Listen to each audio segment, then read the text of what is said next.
Yep. Saturday to Saturday.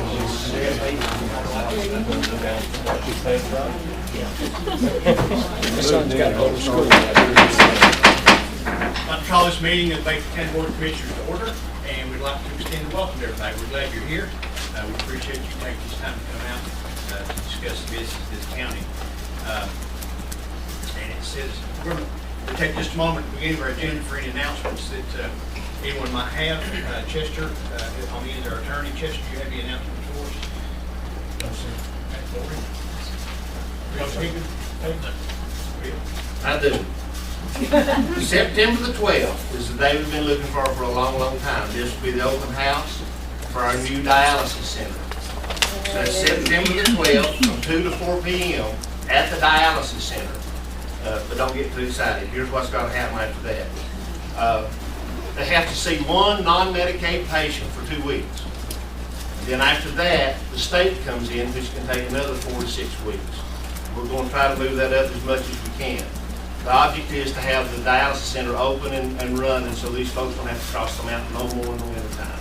This is something a lot of us work very hard on. We're very proud to have it. So please mark your calendar. That's on Thursday afternoon from 2 to 4.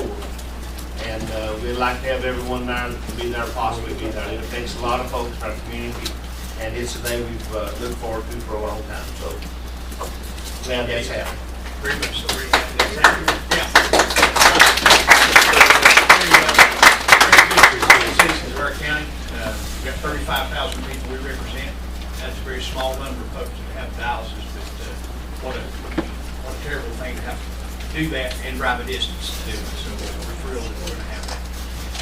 Mr. Hayden? I don't have any announcements, but I would like to thank Ronnie Field for all the people who work for us. That's something that was really good to make the county.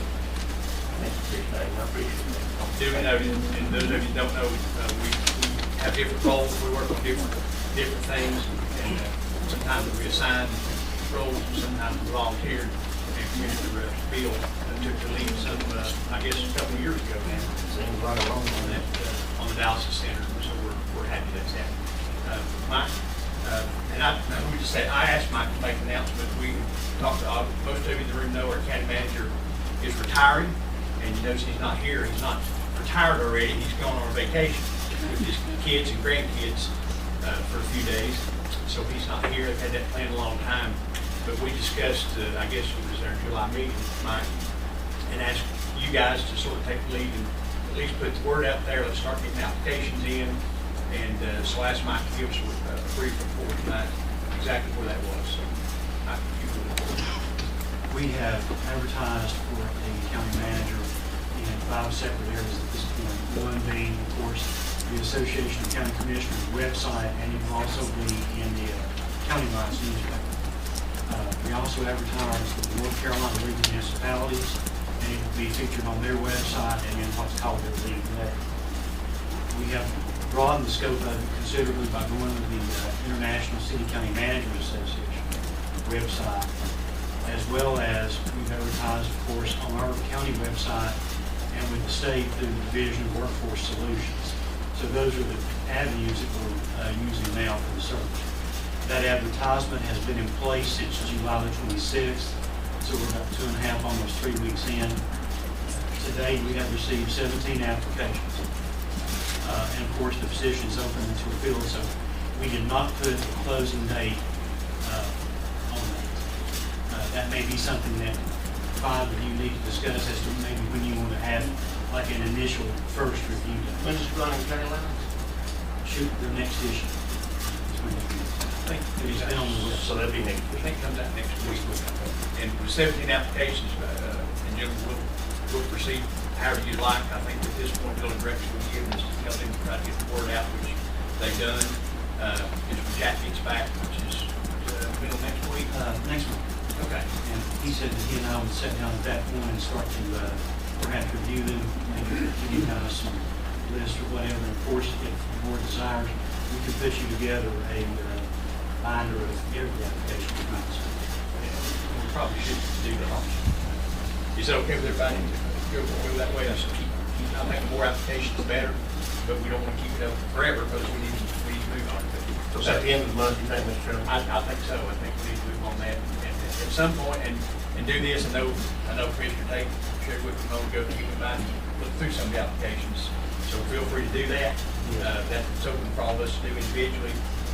And also, if you know of someone who would be a good prospect, certainly tell them to put their application. So, and that goes for anybody here. We're looking for a county manager, and we'll get the best one we can. So, Just one more note, Mr. Chairman, while we're talking about Mr. Horton, his retirement reception, just to pencil this in on your calendar, because it's going to be Friday, September 27th, from 2 to 4 p.m. Friday, September 27th. And that's going to be where, Mike? I imagine we'll do it probably with the SEC annex. This adjacent building. Public, of course, we invite you to that, so the media would help to share that. September 27th, 2 to 4, SEC annex. Okay, gentlemen, anybody got any questions of Mike about that, or if not, we'll just have them proceed, continue to gather applications.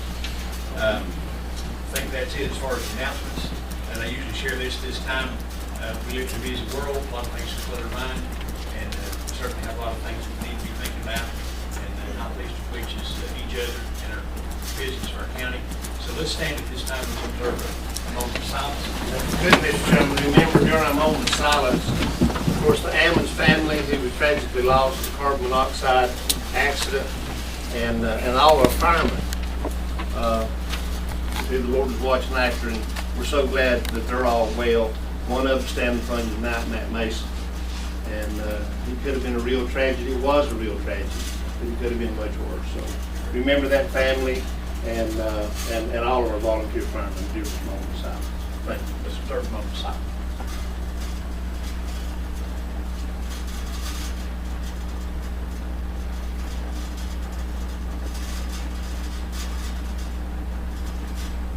Thank you. Mr. Tate, would you lead us in our prayer of allegiance, please? Pledge allegiance to the flag of the United States of America and to the republic for which it stands, one nation, under God, indivisible, with liberty and justice for all. Thank you. Be seated.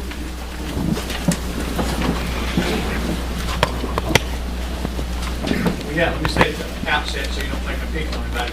We have a rather lengthy agenda. If you see our agenda with attachments is 127 pages long. It's rather lengthy. When gentlemen, we can certainly continue the meeting. I say that if you would help us in your presentations, certainly say everything you need to say. We want to hear all the information about whatever it is, but we'll try to keep the meeting moving as quickly as we can in order to pay as much attention to the items at the end of the agenda as to the ones at the end. So we just ask you to be mindful of that. Chester, we have a public hearing scheduled. Could we go ahead with that? Technically, it's not a public hearing, it's just a hearing that will happen at a public meeting. Let me check and see if Mr. Melvin is present. Yes, he is. I'll let you handle this, Chester. Sure. Mr. Melvin, if you'll come around. I didn't realize we were in such a big meeting. I thought this was just going to be how long goodbye. Well, we got nothing. I don't think we have anything controversial. We've got a lot of things on the agenda, which involve a lot of people. So Those local bar. Right, This this right is now Jones. is me. They don't need to- Jones Key Melvin and Pat. To make it quick, what I'm here for is asking for a refund through a typecraft winner. We put $300 too much on the gate report. Real price is $600,000, and we put $900,000, which meant $300 stamps on the deed. And there's a petition that you've got, it cites to the deed and the actual sales price. I believe I gave Chester a copy of the closing statement. And the only reason I'm here is to take any time without answering the questions. So this was a clerical error that caused more to be charged than should have been. I think it was just a clerical error on the part of the attorney's office. That's right, it started with our error. And the general statutes require that in order to get a refund, the request has to actually be made in writing to the Board of Commissioners. That has been done. The statute also requires that the Board of Commissioners conduct a hearing on that issue to determine whether or not they think the refund is appropriate. Now, I will tell you, if you understand the facts that were presented by Mr. Belvin, I think the refund will be due. If you have any questions of him concerning those facts, this would be the time to ask those. I do not, I think it just sounds like Mr. clear. Melvin, has the corrections been made in the tax office? Yeah. They actually have not yet. You would have to basically make a decision. And then it'll be correct. And I will prepare a written memorandum. Well, I advised Teresa. I don't know how far they've gotten with the justice. I think we're saying It will not actually pending the outcome happen of this. until there's a Right. decision made. It's a rather cumbersome process, as you can see. But from here, the Department of Revenue would have to be notified one way or the other. I think the question is to the appraised value. And of course, we haven't completed our appraisal. If a correction was not made, then it would go into the data, which is likely used, and there would be a $300,000 higher sales fee. But again, that would just be averaged out in one whole neighborhood, the whole county.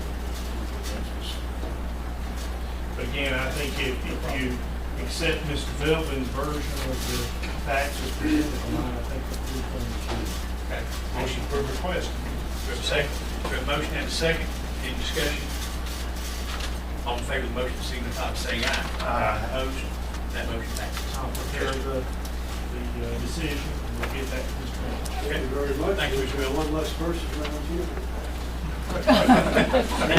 And you can stay for the rest of our meeting, or you may go on. As my business was conducted, I think I'd leave. Thank you, Mr. Belvin. Appreciate that. Chester, 5B, is that consideration of refund request? Is that what this is? What we just did? That is correct. Okay. We have, next thing is the public comment time period. Got a lot of folks not been here before. To let you know, that is a period of time that we allow anyone to speak about any subject that they think is important to them, or want to speak to this board about. So we certainly welcome that every meeting. We have the first one signed up is Bill Van Horn. Bill is with the Appalachian Trail Conservancy, and he wants to speak about Rainbow Springs Cell Tower and the Appalachian Trail. So, Bill, welcome. Thank you, Commissioners. I appreciate your time and the opportunity to speak to you this evening. I've got a handout here, and the first thing I'm going to talk to is the second page, which is the map. Sure. And then I'll come back and address a couple of the points on the fact sheet I'm preparing. Bill, just so you know, in our advertised thing, that we try to keep this to about 5 minutes if we can. No problem. Didn't want to cut you off. Well, Michael, get the hook out of it. Okay, got it. Again, thank you very much for allowing me to come before you tonight to talk about cell phone tower, the Rainbow Spring Tower, and some considerations. I'm speaking to you tonight on behalf of the Appalachian Trail. Just a little bit of a refresher, Macon County has about 47 miles of the Appalachian Trail. The Appalachian Trail is a national park unit. It's a national park in its own right. The Appalachian Trail is managed in a cooperative management system by 3 parties. Locally, one is your local maintaining club, the Nantahala Hiking Club, which I'm a member of. The second is the Nantahala Ranger District, Mike Wilkins' organization. And the third entity that helps manage it is the regional office of the Appalachian Trail located in Nashville. Now, if you look at the map, the yellow X, the best of my ability, in talking with Matt Mason, tentatively marks the location where the cell tower would be going. You can see Highway 64, kind of the dark red line, passing to the east of the cell phone tower. The Appalachian Trail is depicted on your map from the cell phone tower in kind of the northeast direction, running from your lower right-hand corner to basically your upper left-hand corner. You'll see that the Appalachian Trail is depicted both in red and in blue. Now, picture yourself on the top of that cell phone tower and you're on the desert. Okay, there ain't trees out there. So if you were on top of that cell phone tower, 170 feet, on top of that knoll, and you were looking out, you'd be able to see all the areas in purple. And so you can see the areas in purple that are butted up against the Appalachian Trail. The Appalachian Trail, where it's depicted in blue, if you can see there, if you're standing on the Appalachian Trail, you would be able to see that cell phone tower. If in fact it's 170 feet, it's on top of that mountain. Now, obviously there are trees out there, but when the leaves are off the trees, and there are certain vistas as you're walking along the trail, where you can look down Highway 64 looking west. And in my opinion, the cell phone tower, as I understand it, would be clearly visible. Also, the scale of the map is depicted basically 1 inch equals a mile. And the distance from the cell phone tower to the Appalachian Trail is about 1.5 miles. Now, if you, any questions on that? Okay. If you take a look at the fact sheet that I provided, I just want to highlight a couple of things, and that is the distance from the Appalachian Trail to a cell phone tower. The Appalachian Trail Conservancy the Appalachian Trail Conservancy is interested in anything major happening within 4 miles of the trail on either side. Under bullet number 4, camouflage, the cell phone tower ordinance really talks to what you as commissioners can, the authority you have to any sort of modification as you see fit. Bullet number 6, public notification. As I mentioned, the cell phone tower ordinance specifies the requirement of the landowner to notify immediate landowners and also landowners out to a 1/4 mile radius from where that cell phone tower is. And I would just like for you all to consider that maybe a 170-foot cell phone tower, maybe that radius, that 1/4 mile radius ought to be a little bit bigger. And in this particular case, as I've listed here, the U.S. Forest Service boundary is less than 1/2 mile from potentially where the center of that cell phone tower is going to be. And the Appalachian Trail is slightly less than 1.5 miles from where the cell phone tower is going to be. And I think that you all realize that there's a special relationship between Macon County, the Appalachian Trail, the Appalachian National Scenic Trail, and that in the future, when issues like cell phone towers or those issues that fall under your high impact ordinance, you might consider positive reaching out to the Appalachian Trail Conservancy and or Mike Wilkins with the U.S. Forest Service. Any questions? Again, thank you very much.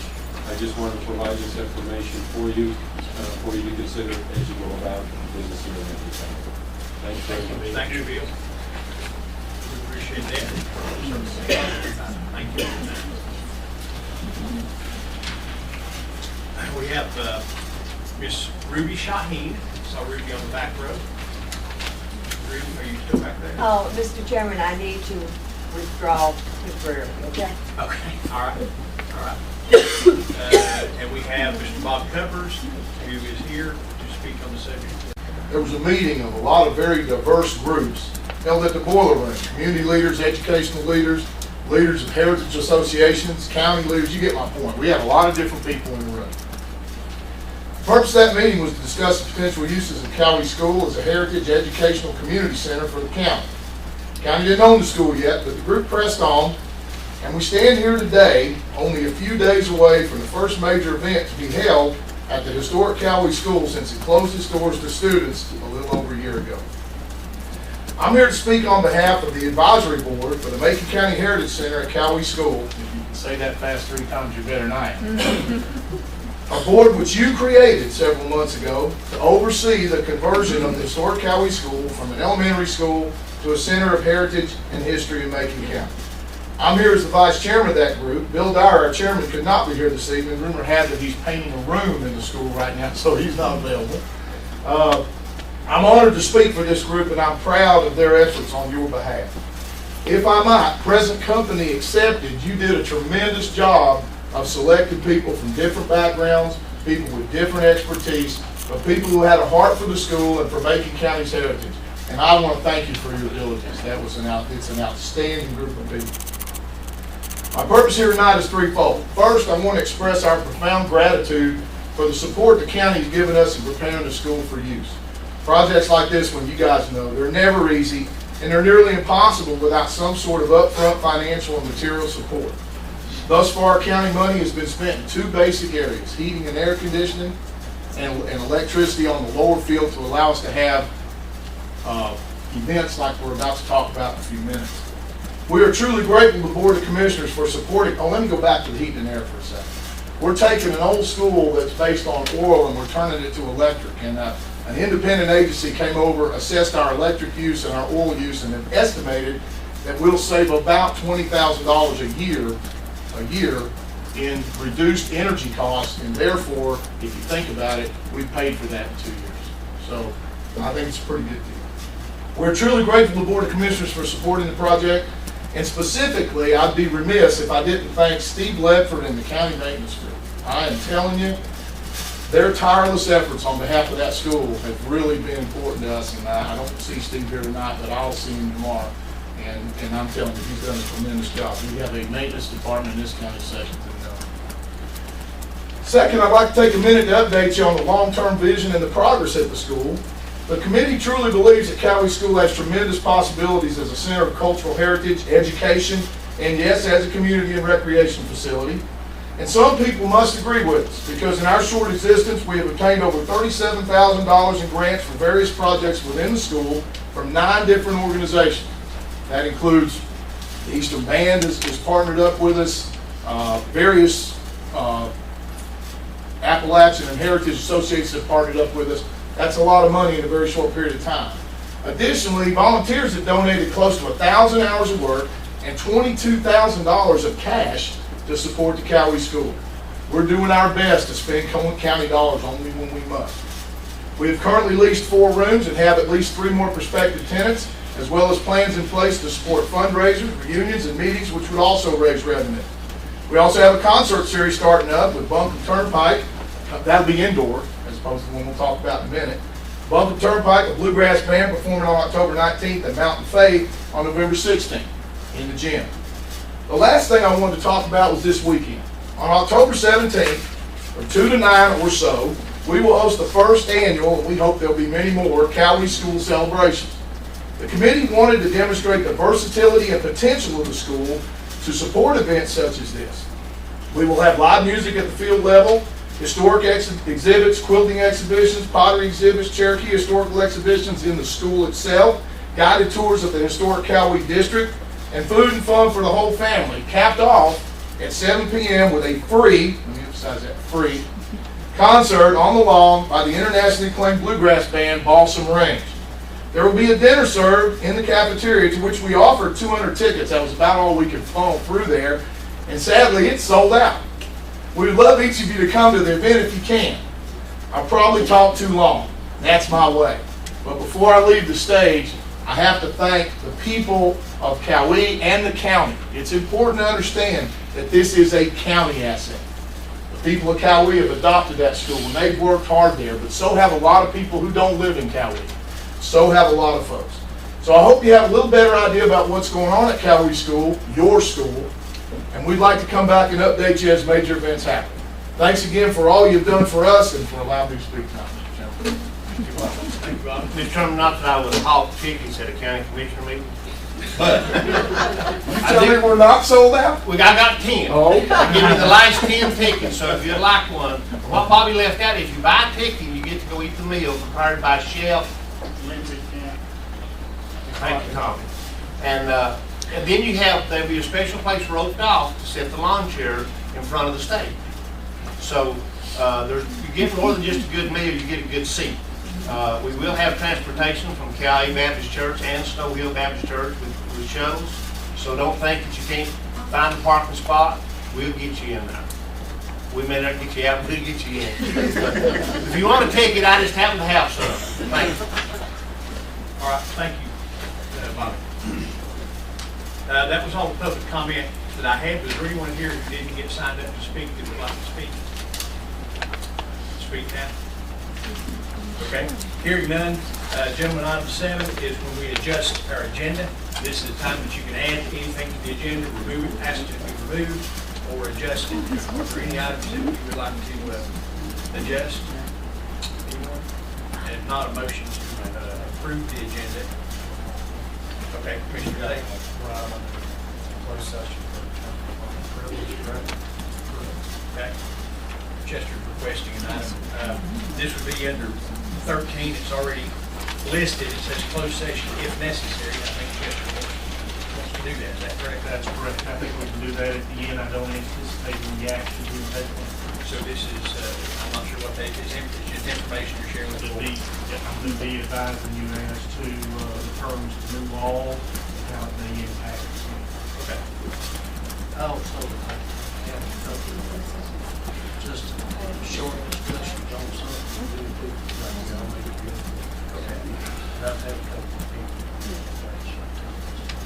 Before we get, was this under new, is this new business? Or? Okay, we'll make that 10, item 10. H. What's the subject, Ron? Well, what it is, I had, one thing, this is, Lindsay wanted to talk to you about, a guardrail or something on that. Y'all can do that too. There's no secretary of, you forget that.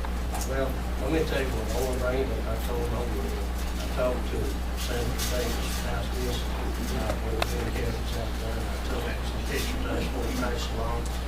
We'll get our board minutes, okay. The other thing was I wanted to mention something about, I have had some questions about the sale of alcoholic beverages in that area. We'll put it out there. Okay. We'll make that item H and I. Okay.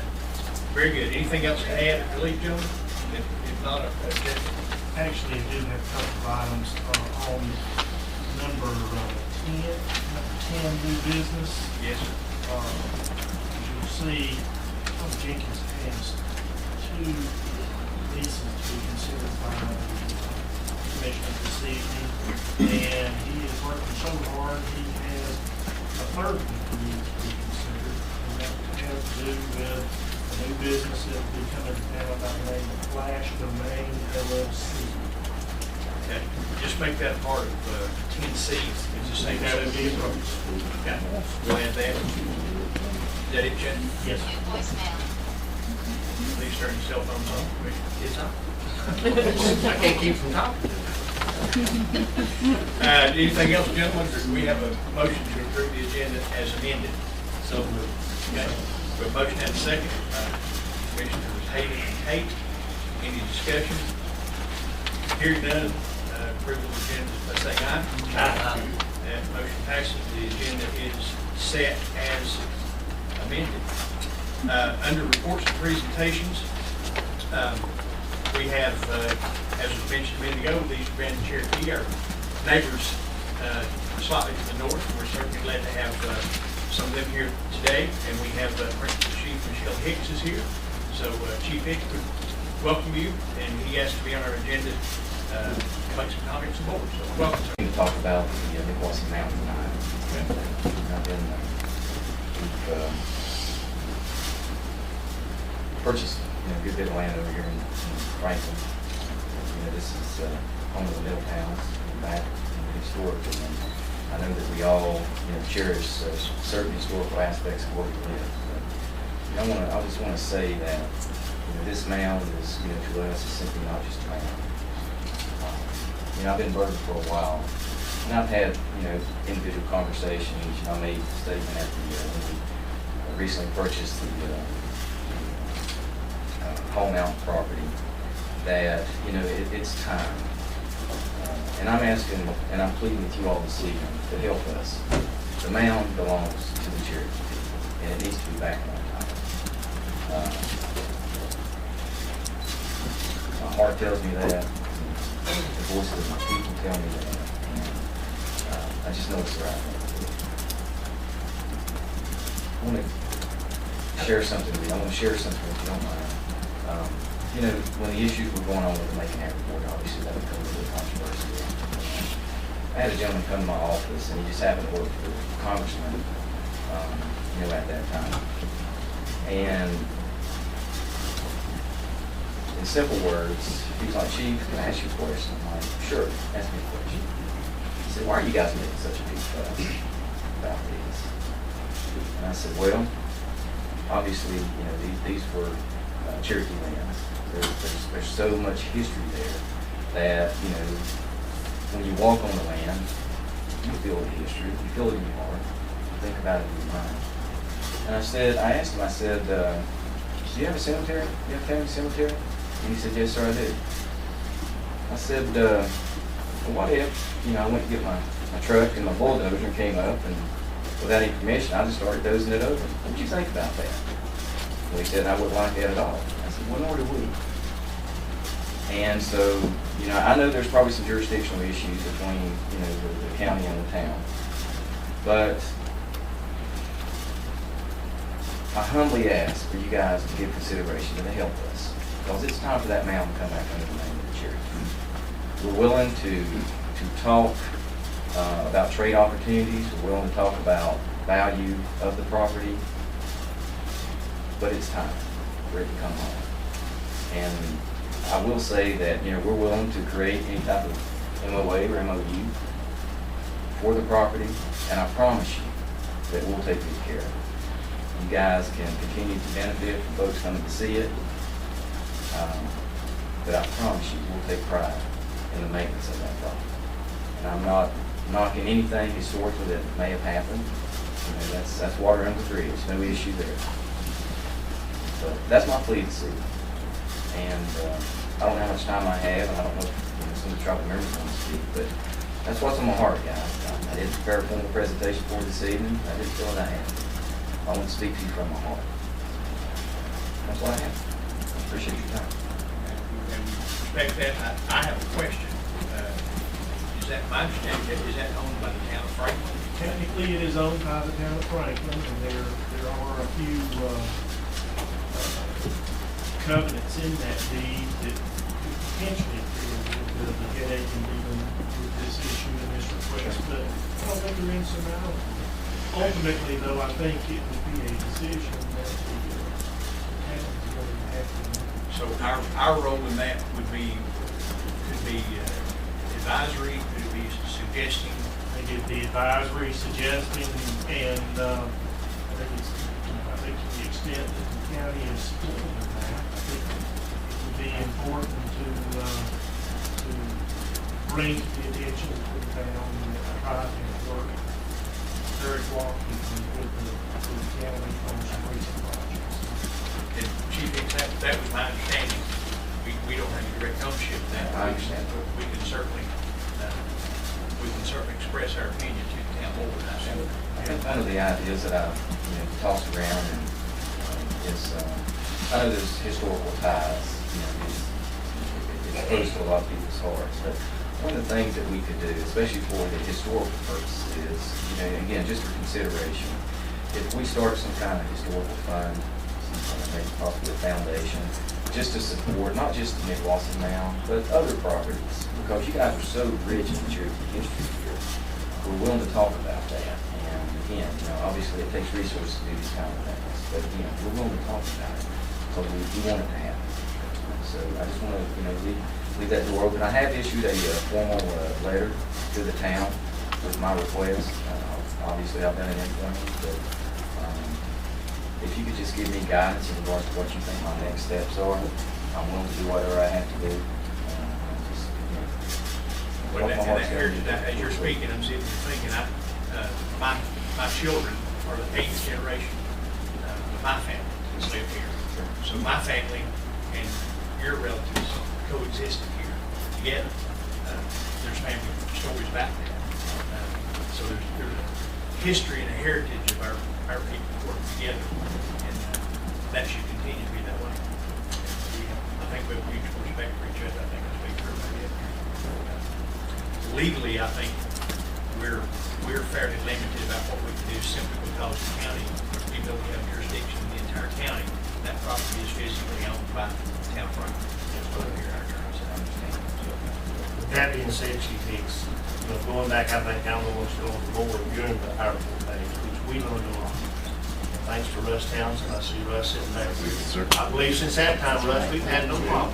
No, sir, we've gotten along good on a lot of projects. And this board has learned a lot, personally learned a lot about the Cherokee heritage. And I think that we can have a strong relationship with each command because they are running into Macon County. I think the mound would be a great reunion. County mounds are now owned, as you know, by the each command, which holds a very significant thing when we get to each command in Cherokee. So we'd be happy to encourage the town any way we can to be cooperative. I think that's probably the best we can do. Derek, you're here. But I really think that we could Derek works from town Franklin.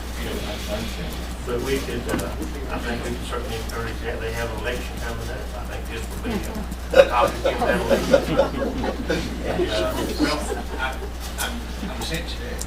I would see nothing wrong, Chester, you correct me if I'm wrong, if we wanted to take a stand on this, we could certainly have a motion supporting Chief Hicks in this. It needs to prepare a resolution that would maybe outline some of the things that have been a valuable relationship and points of cooperation, as well as the. Well, the chief just said, they was willing for a memorandum of understanding, willing to look at a lot of different avenues. So I think that's an open door policy that the town and the county should be involved. There's one existing treaty that I'm aware of. Actually, this was the first chief to sign the treaty in about 50 years, but it's actually in Barberville, Kentucky. Maybe some of the probably don't even know about it, but what that treaty does is outline our ability to go to Barberville and select the river canyon for baskets. And so, maybe this is even an opportunity to do a treaty with the town and or county. And forever as the grass is greener, the water flows. Again, we can create whatever we need to make this work. Why don't we, obviously we don't have a resolution prepared tonight, for exactly what we're going to speak about, but we could either have a motion to ask Chester to prepare one, and that, I think that would be an order, if that's what we're going to do. I appreciate your time. Thank you. I appreciate it very much. Yeah, we appreciate our partnerships too. We all know that Western North Carolina is about partnerships. That's the only way we're going to get ahead and stay up with, the metropolitan area. So we just appreciate all of that. You and I haven't spoken directly about it, but you guys were very cooperative with us. Property we purchased on the west end of Franklin, Parker Meadows property. You granted us the ability to build all those kind of things on that. And we appreciate that very much. And that's also, we think, probably a significant Cherokee sign as far as living area. We found no archaeological remains there. That's whenever we get around to developing that, I would be interested in talking to you about maybe some markers and some informational things that we can do out there that would let folks know that your people live here before we did. Thank you. Thank you. Thank you. Gentlemen, any action you want to take? I think if there is a consensus of the board, I'll proceed with preparing a proposed resolution, circulate it. There's items that need to be added and deleted. Have a presentation. Well, I think you should include what the chief said about the different, the memorandum of understanding, the treaty.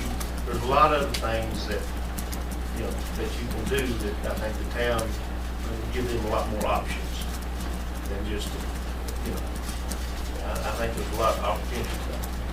Chester, correct me if I'm wrong, I think if you agree to this, what you're agreeing is to allow Chester to prepare that resolution, and then you would have the opportunity to be for or against it at that time. Absolutely. Ron, are you okay with that?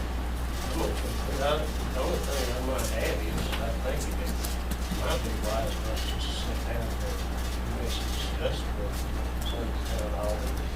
That was something I envisioned putting into the resolution, is encouraging the very meeting that Chief Hicks was suggesting, and perhaps the three entities sit down together. Totally agree. Okay, you have unanimous consent of the board to ask you to prepare that document, and I would include a continuing language about continuing relationship, not just this particular issue. I think that would be desirable. Right? Thank you very much, Chief Hicks. The next item, we have John Bankston. Now Rush ain't gonna run out on us. And you guys are. Is there anything else I can tell? Thank y'all. Thank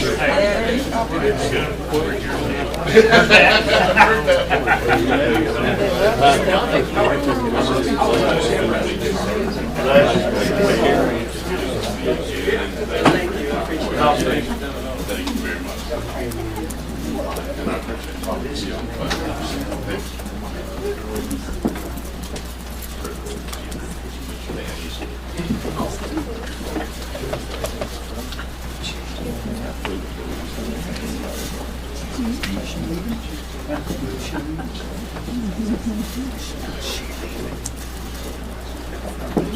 appreciate it. All right, John, we have John Bankston. I'm John. And John is the, right his way up here, John is the president of the Scaly Mountain Historical Society, and he is requested to be on our agenda to make a presentation. I have. John, well. Thank you. I would like to thank each of you commissioners for allowing us on the agenda for the evening. Especially, I would like to thank Jim Tate, who's kind of guided us through this process and all. In the early 1900s, Macon County built a series of one-room schoolhouses situated throughout the county. We believe that the Scaly Mountain Schoolhouse is one of the only remaining schoolhouses that it continues to be in use today by the community. In fact, one of our board members of the Historical Society went to school in that building. Scaly Mountain Historical Society operates as a 501c3 public charity. We have approximately 250 members. The society is the owner of the old Scaly Schoolhouse and is responsible for its maintenance operations, insurance, and any improvements that are made. It is completely operated by volunteers. Our source of funds come from member dues, donations, rentals from family reunions, property owners association, board meetings, weddings, and private use. It truly is being used by the community. The Scaly Mountain Women's Club have monthly pancake breakfasts there, which raise money for local college scholarships, and they're one of our largest donors. They will have 13 kids on scholarship this fall. However, for every dollar from the Scaly Mountain Women's Club that we receive, that's one fewer dollar that they have to go into scholarships or other charities. We provide the only recreational facilities for local residents in Flats Township. We have a basketball court, playground equipment, picnic tables, and grills. We would like to be able to maintain and upgrade these facilities to a safer condition. Mr. Shook of the Macon County Historical Society believes that we're the only historical society in the county, and there are quite a few, that does provide recreation facilities. There are also a number of safety concerns we need to address in the building itself. And I have here a list of, 10 or 11 items totaling $21,000. And we recognize that we did not get in soon enough to be within this budget year. So as an alternate proposal to that, we are suggesting that the county give us an immediate $4,000 that will allow us to make things more safe, clean up the playground that we have, and do something with the basketball court. Totaling about $4,000. Thanks, you realize that the taxpayers have given that school $55,000 since '06. That was one of the first things, one of the first community projects we tackled. Mr. Corbin was involved, and I think we had a lot with the material, so the county's put a pretty good... We recognize that, and thank you very much for that. We do appreciate it. And it has enabled us to complete construction of the building. We have a little bit of debt left over that we're still paying JD for. I was there today, it's in pretty good shape. It is. It looks great. Is that used as a polling place? No. It started out as a polling place, but once the Staley Mountain Sky Valley Fire Department got up and running, that's the polling place now.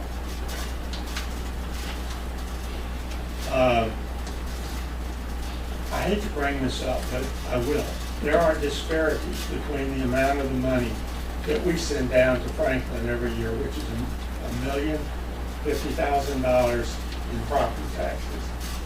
We get very little of that back. We're asking for you all to be a little flexible.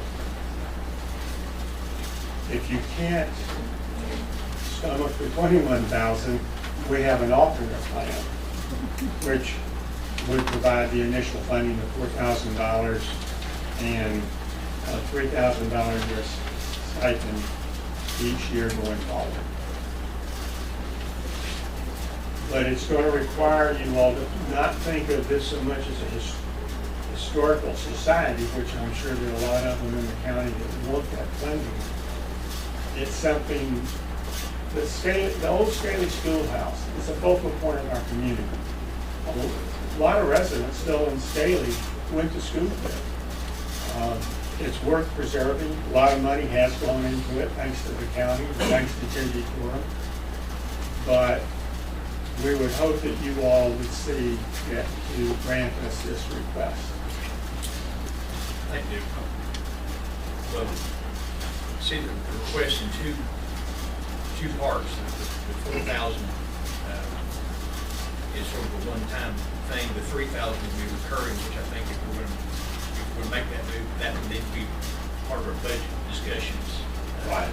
As we move forward, if we start in January, it's not that far away.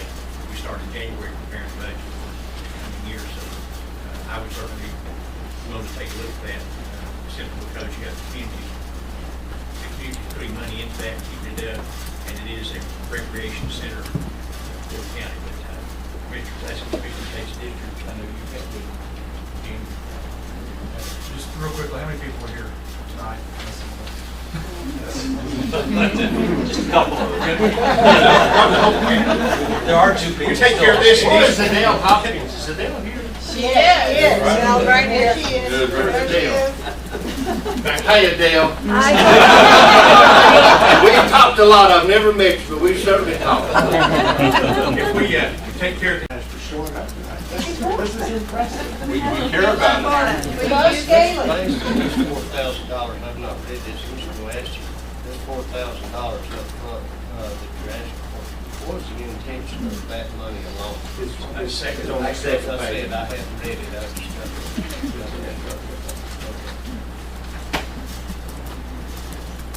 Let me get on my bandwagon here.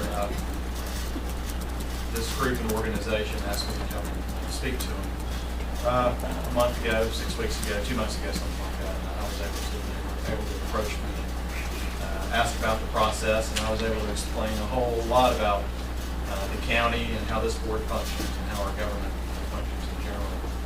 There was a lot of interest there. There was more people at that meeting that night than there were here tonight. It has been brought to my attention that maybe this building isn't used. I think evidence by the people here tonight and from the pictures that we have here and from the meeting where I was there, extremely important to this group. And, they obviously have some concerns with the maintenance and the repairs of this facility. And, I, as a commissioner and as their representative, it's of importance to me as well. And I personally, I don't have a problem at all with helping on fund this. With that, the chair would entertain a motion. I'd like to give a motion that we may consider, we'll get a discussion on this, maybe $5,000 to assist with their expenses here, and maybe pass the buck down the road until we get the next budget year to consider a site that amount. We also, go ahead. I was just going to mention,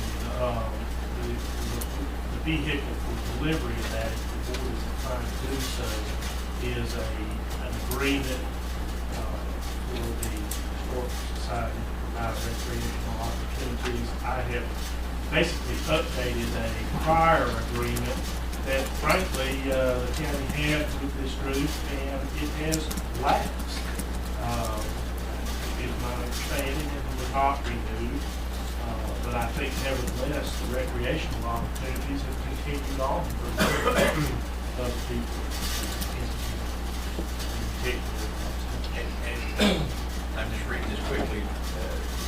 What that seems to say is that the county is making this financial contribution as a county has done in the past, that the community would make that available for the general public during reasonable hours and that kind of thing, as defined by general statute, blah, blah, blah. Which is, I believe, what they've been doing in any of these. Yeah. On this here, guys, Let's get a second. You made a motion? I made a motion. Let me continue on that. I'm sorry, I wasn't quite finished. I think it, a sum, and again, with negotiation of $5,000, with the agreement that the Historical Society should put in, and probably sign this agreement, move forward and consider a stipend budget work sessions for next year. Second. We have a motion and a second. Now discussion.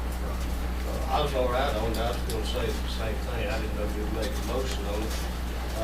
The Latin kids are using it for recreation and things. And, needs some repairs.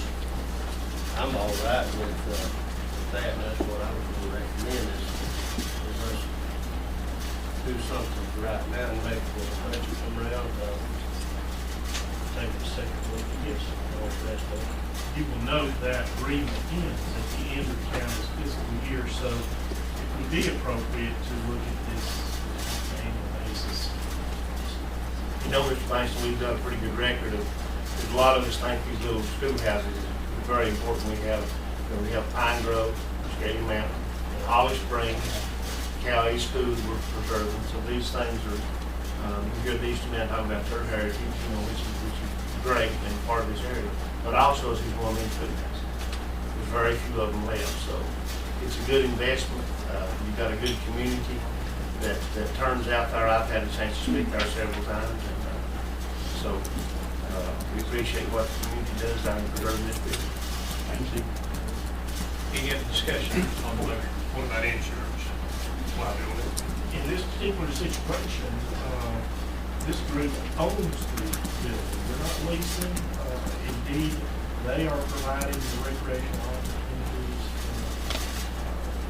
They're basically doing it for them. And it is insured, I mean. It is. We spend about $2,400 a year for officers and directors insurance and $150,000 on the building itself. And I think it's got $1 million liability attached to it. We had that increased when we gave the last in 09, I think, where it was last time we made a disbursement here. The insurance was redone in 09. Any other discussion on the motion? I'll let them know, because I think it's on the motion. We'll take it from contingency. Is that okay? Which is already in the budget. Yes. To move it from contingency.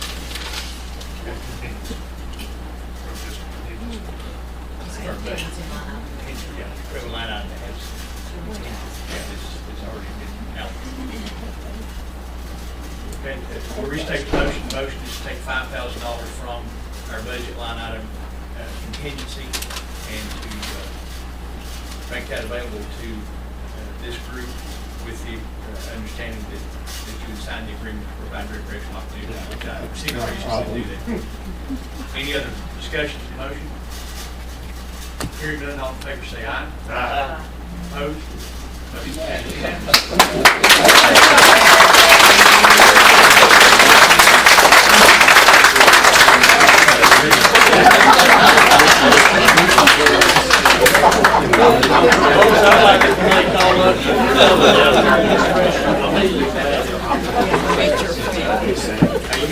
You guys have to get the stage for the rest of the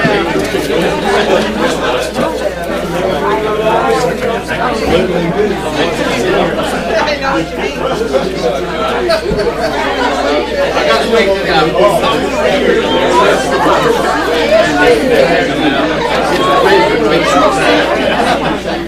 We have a lot of discussion. We come along.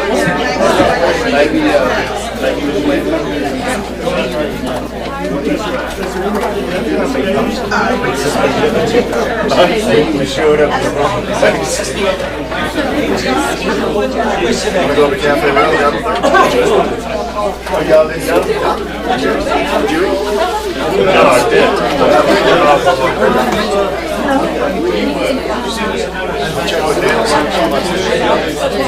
We could have I'm tired tonight.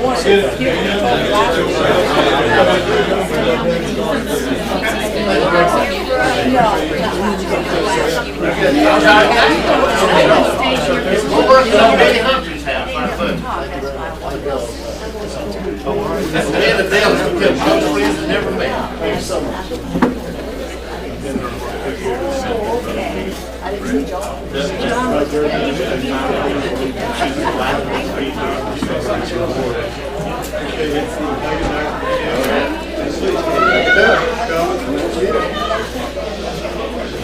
What do you want to see? How are you?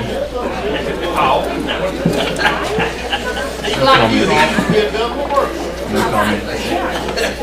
You need to read what's on my Facebook page if you want to see my comment. Don't put it up on Macon Media. Do it right.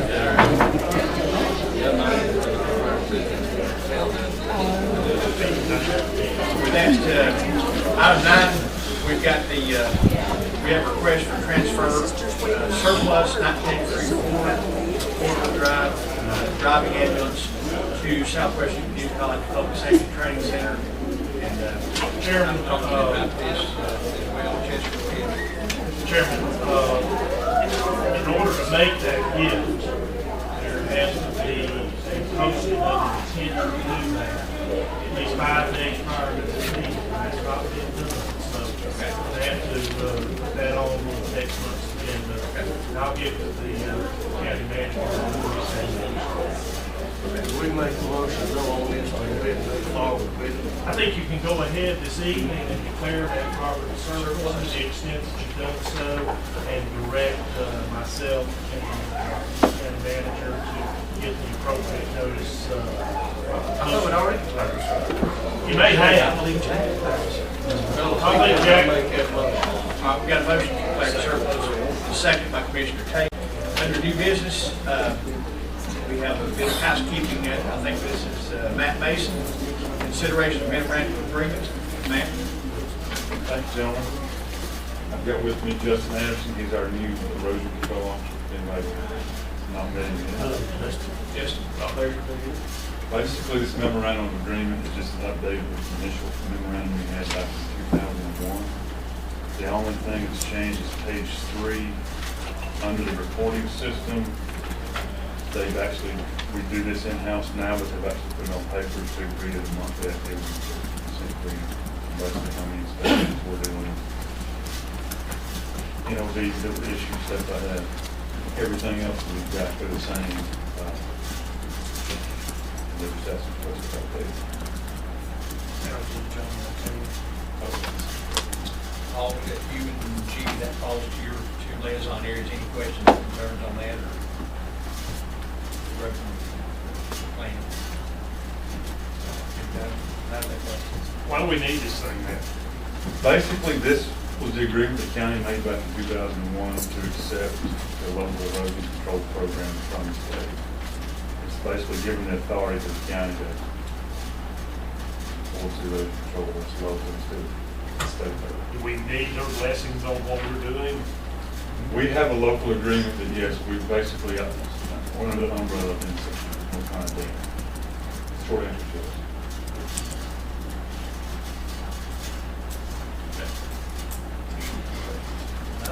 Is anything that's going to cause, I'm reading through this, and I'm trying to compare it to last, it seems there's a few things here that might cause you a little bit more work, or is that, am I reading something that ain't there?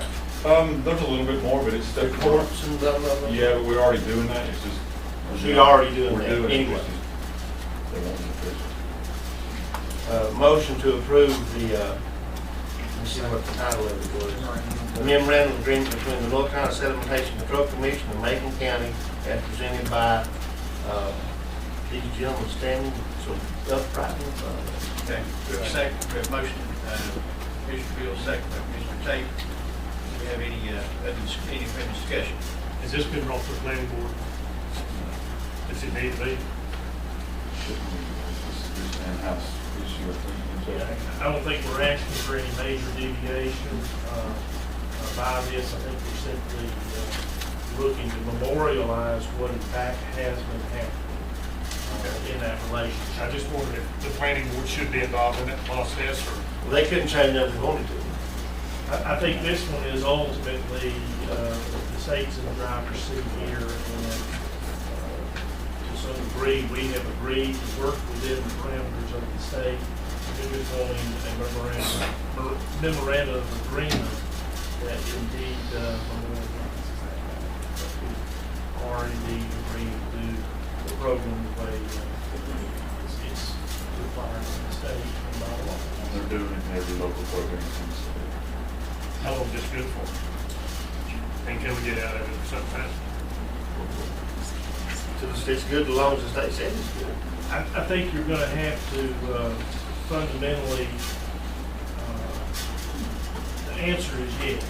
You can get out of it, but I think to the extent that you do, you're going to be in a situation where what Matt is doing through this program is going to cease to exist if you do that. So I don't think that's something that the county is interested in doing right now, but there may come a point. I think the county can withdraw from the issue. Any other discussion? Hearing none, all in favor say aye. Aye. Opposed? That motion, thank you, Matt. Thank you, John. All right, I appreciate that. We have Kim Angel, our Director of Macon County Transit, here with us tonight. And we'd like to welcome her. She has a couple of items to bring to our attention. I think everybody received these ahead of time, so. Well, I hope you had an opportunity, because I did try to place a memo with each item that kind of explained what each item was, so you just want to go through them one by one. Number one is the consideration of fares and cost share rates and contract rates. If you had an opportunity to read the memo, you'll see that we are asking to increase our fares and our cost share suggested donations for the system. The reason we ask for fares and cost share are to meet match requirements on grants, and when grant money runs out, the money we collect from passengers keeps the system running here. We obviously had some increased costs with some gas prices and things over the last few years, so that has affected that. One fee that I did not put on here, if you will add to the fee structures, is there's a no-show fee.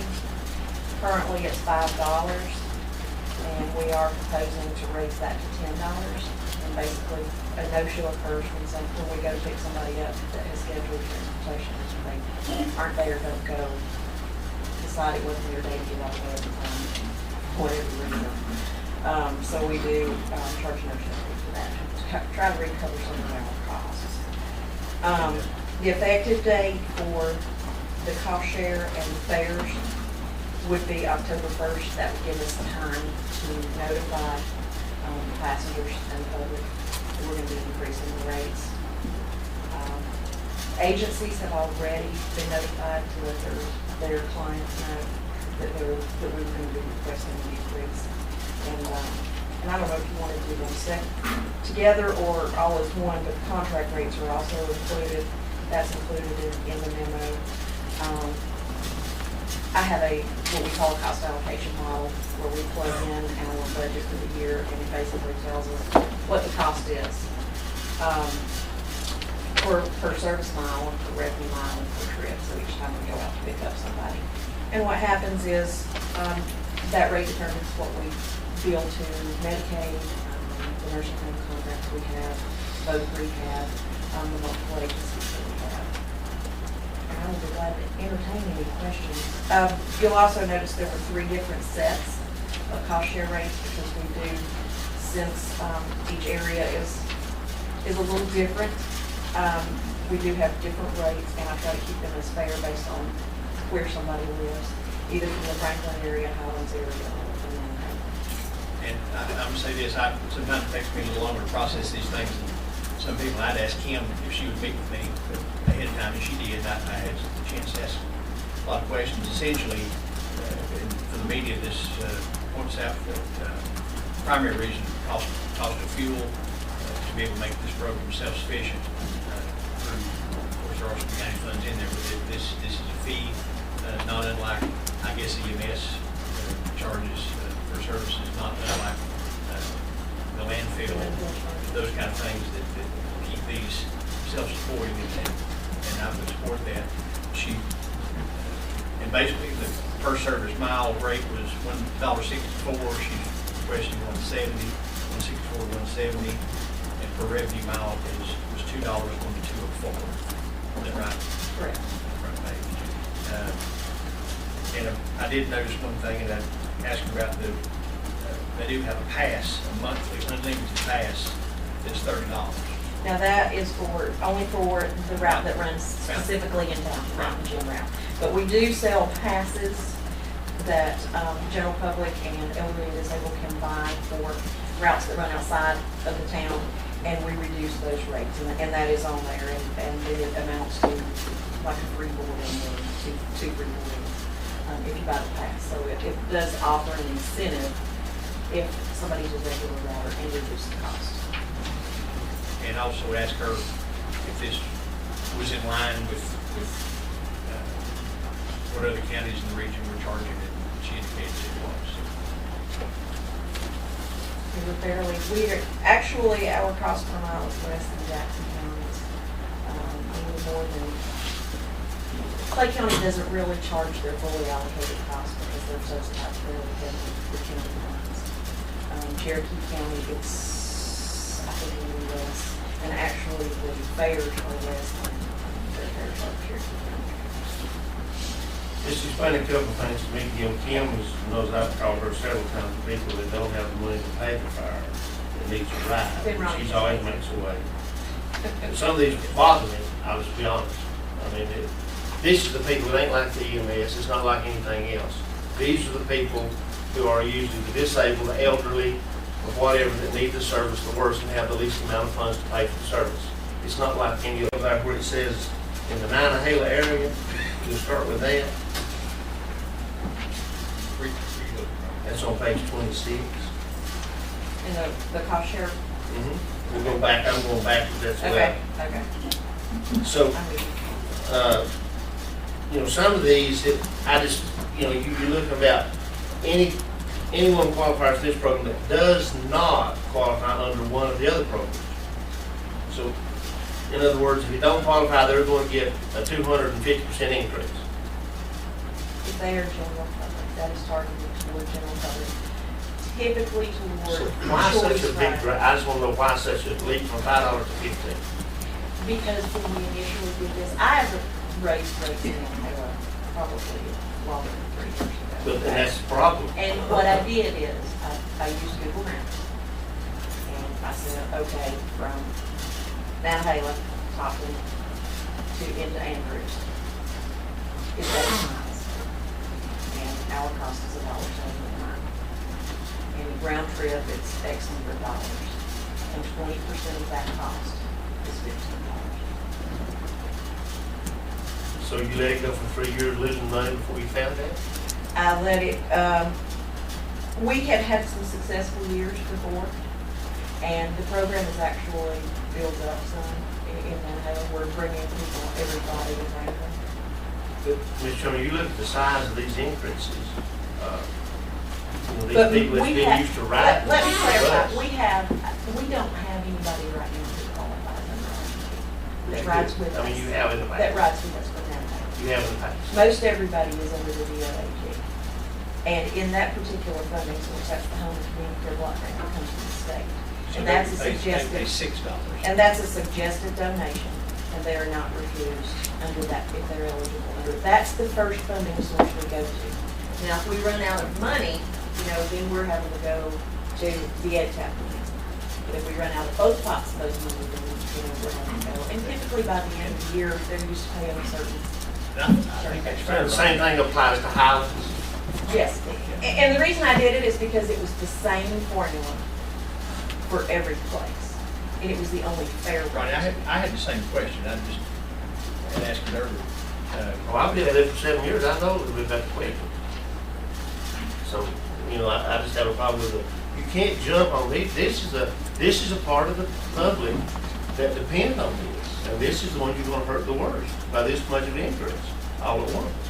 If they qualify under the If they qualify. then you're talking about a $6 Right, charge. If but not, then the round trip to Franklin and back, $20. I just got a little heartburn about it. I'll just be honest with you. And Highlands, look at Highlands. I mean, Well, and the reason again is because of the mileage differences.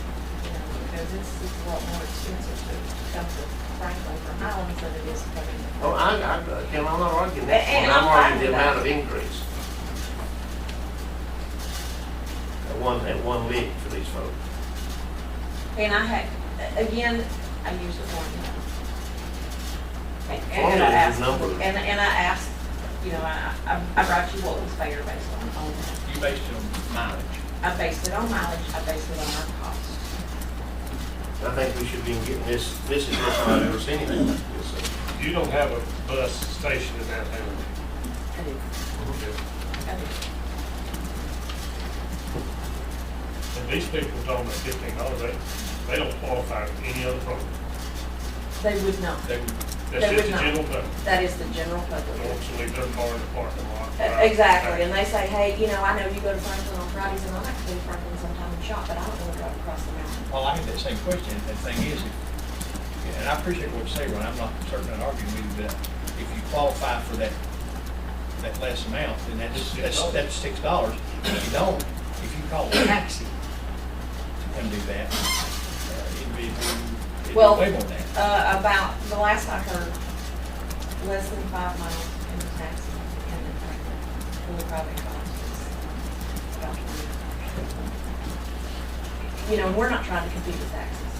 That's not by no means what we're trying to do. And there is nothing available in Mount Taylor. And again, 99% of who we transport from Mount Taylor. And I try to keep the block grant and the EdTap, which is all under the elderly, at pretty much the same costs. And that's $5.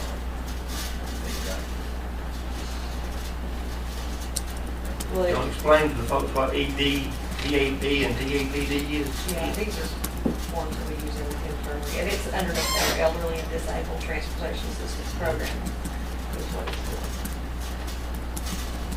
And obviously over 60 and with a disability. Am I reading it right? That in Highlands, that's going to double, right? For those residents, that's in the Franklin area, It'd be from 5 to 10. double.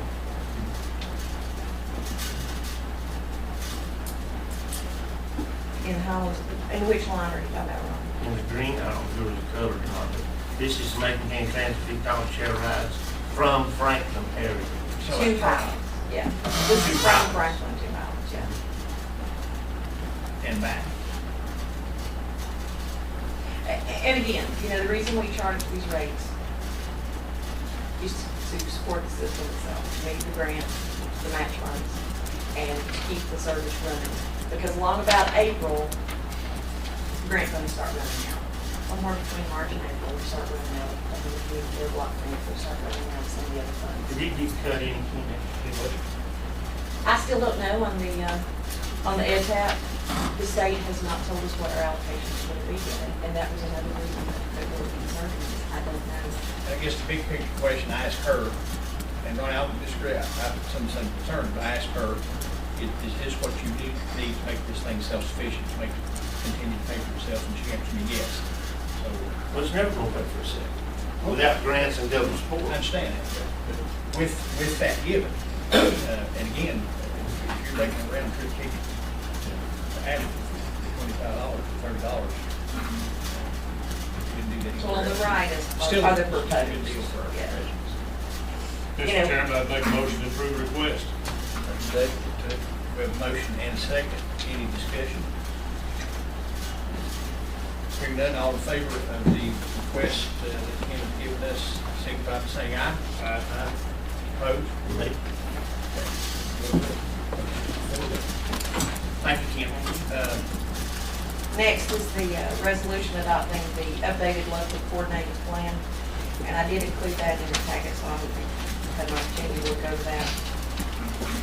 Long story short, this plan is required by the Federal Transit Administration in order to apply for federal funding.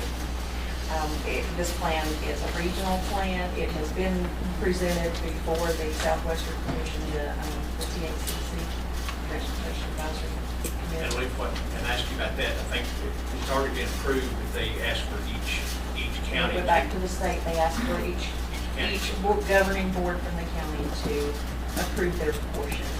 So the resolution you're passing is only applicable to the portions that apply to Macon County, not to anywhere else. And basically what happens is we've had public involvement. We asked for what the transportation needs were for the county, and this was the input we got, and it was put in there as a type of long-range plan, short to long-range plan. Okay, Joe, any questions or clarification? I've not even seen that. That was in That's page 28. I don't have numbers like that, it's the. It goes all the way from page 30. Yeah, it's a pretty big document. It goes probably, I think it starts, Oh, yeah. I don't know how yours is numbered, I think it starts at like It's about 30 pages. page 29. Basically, it gives a synopsis of each of the transit systems. Then it talks about the meeting and what was discussed as transportation, and then you strategize whether they're one that would be planned. Let's pass this over and see what's in it. Okay.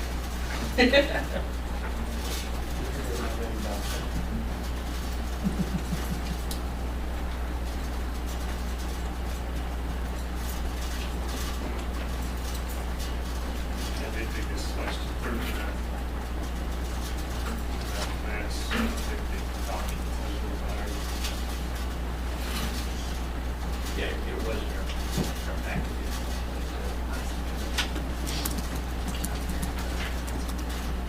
Is this just for information? Shelley? What's that? Is that just for information? No, we needed a resolution passed. We have one in it. It only had to be approved by the TACC under the RTO, which is the Transportation Advisory Committee. It's made up of different elected officials or county managers from each county in the region. It's like a subcommittee on the Southwestern RTO, where Philip Moore, Ron Sherby, the group of those just went. And so that was fine. Well, this time, when it was sent out, then they submitted it to the state. The state says, no, it needs to be approved locally. There was some local issues with not having the plan adopted locally. We have to adopt the plan. If we don't, what happens? If we don't have this, then we can't apply for federal funds. And that's a very large part of it. Without the federal monies, Federal money's 85% of my administrative budget. but you've applied for it previously, right? We have. Got away with it? it wasn't a requirement to have the resolution. It did. Now, the way I understand this and talking to Phil, that part of this is too, is making the regions work a little closer together, is that It right, is, Ken? it is to Cross county encourage lines. coordination. And so basically, you know, and we do that already. We coordinate with Clay and Cherokee and Jackson County. This is just a document that outlines a plan that you have along with the other counties in the region. Basically, it just says, you know, we're committed to public transportation, and that because they pass these bills, you know, the map 21 is the new transportation, and that we had a workshop, and we had public involvement, and that we created this document. And, I mean, that's basically what the resolution And you says. put this together, Clint?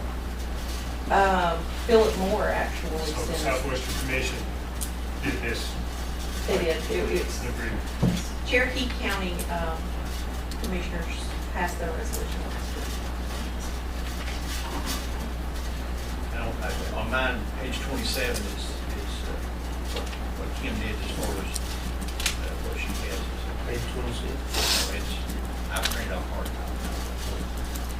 That's what it is. Every county, if you go through, every county is in there, they're in alphabetical order. They're after Jackson before Swain. Now, is this document that the federal government requires this before we seek funding? Is that printed somewhere? Yes, it is. Is that available? It is in the federal circular. I don't have it with me, but I can produce it for you. That says, when we submit the grant applications, we have to actually show when the document was approved and what page when we're requesting additional vehicles or software or anything like that we're going to get capital funding. We have to actually attach a copy of the page and show the page number for this plan.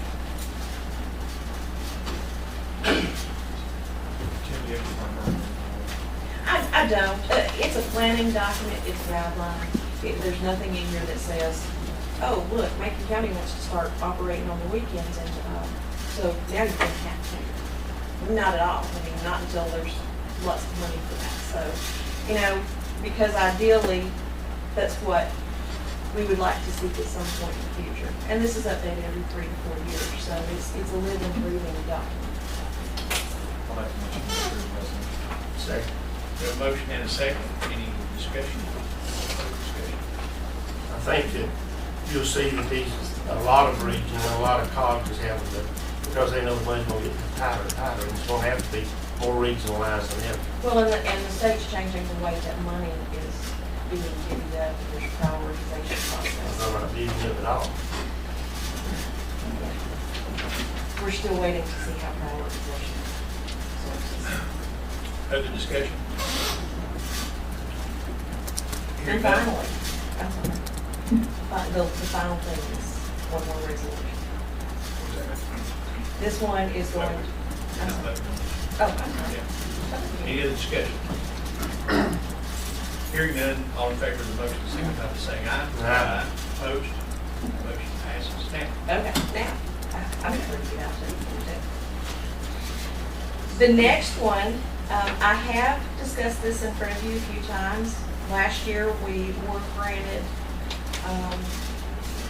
a grant, it's actually through FTA, but the Veterans Administration and several other agencies were involved. This is a $574,873 grant.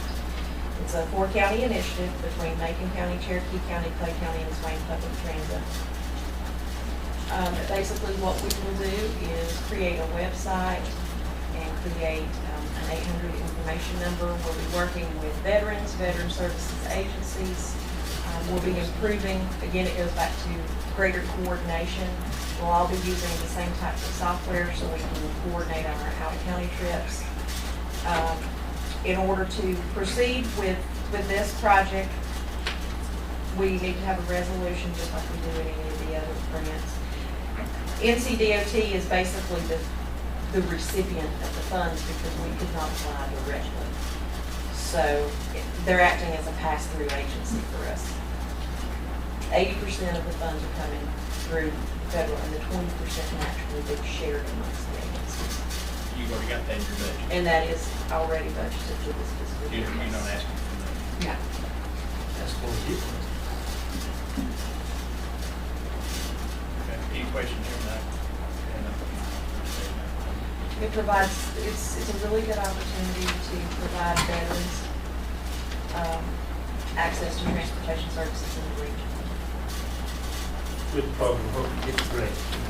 We got the grant, we just gotta get everything rolling. So, but I think there was a resolution attached and that will have to pass as well.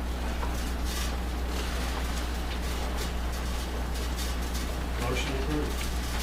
Second. Got a motion and a second, any discussion? All in favor say aye. Aye. Opposed? That motion passes. Kim delayed her vacation to be with us tonight, she's starting her vacation at 6 a.m. I took a vacation. So have a good trip, be safe. Enjoy it. Yeah. Thanks very much for working with me. Is it busy as it continue growing? Yes, we had record numbers last year. Just a quick side note, we did a little over 3,000 more boardings than we had done the year before. We did about 38,000 last year. We did around 300,000 miles of service. And every day, we're running right now between 150 and 180 trips a day.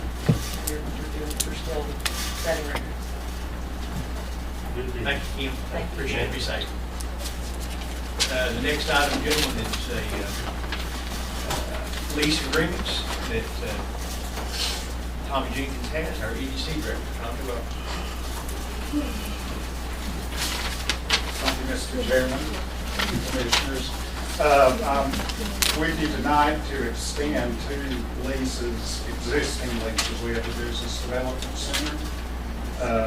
Leases are for a company called 4X, which is a farm exchange trading company, and also Harmony House Foods, which I think y'all are familiar with, which was a freeze-dried and repackaging and distribution food business.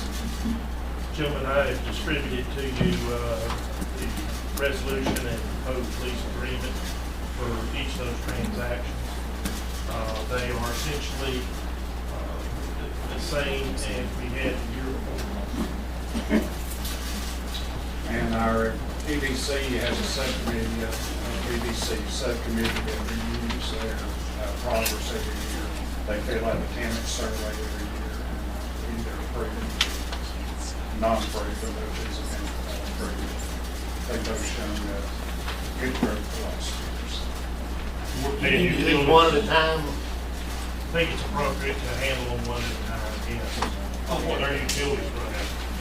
Actually, they pay their utilities. Oh, it says $333 per month including utilities. In the front part, we pay utilities. In the other section, or in the other units, we pay utilities. 4X has, I don't know if you've been out there, but there's an office complex in the very front of the building, very small office complex.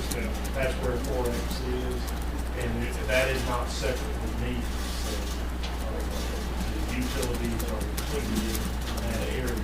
So I think what Mr. Jenkins is saying is the balance of it, they are individual balance. That should be including utilities, right? Is that a typo?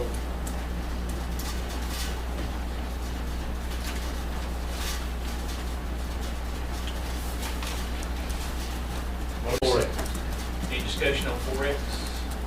Hearing none, all in favor say aye. Aye. Opposed? That motion passes. Motion to approve Harmony House Foods, Mr. Chairman, today. We have a motion and a second, and talked to a couple of people who work out there in that business, they're doing extremely well. How many they hired now, Tommy? They're up to 7. And I was in REI in Chapel Hill with my son, and we looked through there, and they had products by Harmony House Food, Franklin, North Carolina. So they got REI, I know. And they've recently secured a contract with the Colorado penal system, so any of you gentlemen ever have an opportunity to visit their prison. Go to prison. Some update today in there, Tommy. How do you base your fee, or your, is it on square footage? It's on square footage, and we are below market rate. That's part of Fine, what well, we just do. fair for everybody. We have a motion and a second, any other discussion or questions? Harmony House Foods, all in favor say aye. Aye. Opposed, motion passes. Tommy, I think you had Flash. Yes, sir. I've got one new company out of the Atlanta area called Flash Domain LLC. They're a technology company. Basically deal with new technology and data storage, cloud applications and such as that. So after this one, Tommy, it leaves us with one space, right? We've got a 30-acre space. Tommy, you're doing a great job. Amazing. But this is a company we're excited about, and because we sort of make one of our target industries is technology. They'll be working 2 to 4 months. Tim and I did prepare a resolution as well as release on that. I do have typographical error in the title. Resolution and I'm correct. We have a motion, we have a second. We have a motion and a second. Any discussion? Hearing none, all in favor say aye. Aye. Opposed? Motion passes. Thank you, Tommy. Good job, Tom. We appreciate your work. Thank you. Gentlemen, we've been meeting about an hour and a half, about anything. Yes, we have. We got That's it. Highland School, National Utility Refund, resolution, and, okay, another half hour. Let's take a break. Take a break. All right, we'll take a short recess.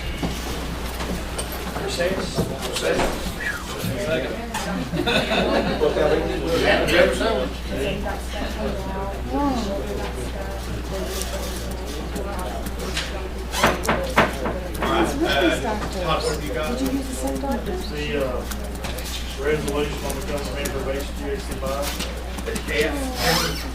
With your permission, Mr. Siegel, before we get to an airport weekend for wife, is that correct? That is correct. And we're running a little time issue here. If there's no objection, I'll move Mr. Siegel up. You got it. And that's 10F. We are requesting to become a member of the HGAC BI, the Houston Galveston Area Council. It is a procurement division, I guess you might say, that has been set up to make the buying process a little simpler for counties, entities such as ourselves. They do all the bidding, they put out all the bids, they have established competitively priced contracts available for us to take advantage of. It makes this process of going to bid and putting out RFPs, makes it more quicker and efficient, takes some of the complications out of it for us. It's still, I think, incumbent upon us as a county to make sure that we're getting competitively priced pricing. If they're saying that they can sell something to us, or they have a contract for a product for $15, but we know that good and well we can get it for $10 somewhere else, and this is not something we want to use. I don't think it's something that we have to use every time we go buy something. It would be a tool for purchase. You wouldn't have to be. What would you normally buy? What some of the items that you would? They have you can get anything from general purpose and emergency vehicles, general purpose vehicles, everyday county vehicles, emergency vehicles. They have a lot of stuff for emergency preparedness and disaster recovery. In those times when you have a natural disaster of sorts and you need to get something quick, if you're a member of them, you can take advantage of what they've already done, and you don't have to, we don't as a county don't have to worry about going out to RFP or putting out bids on the services and time like that, because they've already done all that for you. You talk about purchasing person. Yes, I've been in touch with the What does she think? We have been in discussions with Mr. Jones, and it appears that everything kind of adds up. I do have a list, if you like to see them, of agencies and people in North Carolina that are already taking advantage of this, already members. Or do you have any kind of problem with it? You've probably heard of purchasing things on the state contract. This is very similar to that, but in this particular situation, the consortium of local governments, basically, that, Free market. where they have come together and HGAC basically put this stuff out for competitive bids, received competitive bids, and instead of you putting it out for your own competitive bid, they've negotiated a price that the vendors agree to make that same price available to other members of the consortium. So you're selling thousands of something rather than one of them. And there's nothing here that would really knock a local vendor or local business that we buy from now, Tom, that would hurt them in any way. What's So we don't, when it comes to buy something, nobody would have to use this group. It would just be a tool there for us. It's one of many options. What's our cutout? I have wondered the same thing. Talking about what takes JC's cut out of it. I can't find anywhere in any documentation they provide that they get any cut out of it. Basically, what they do is it's a purchasing service. And what you have is certain property available, and this is what it's going to cost you.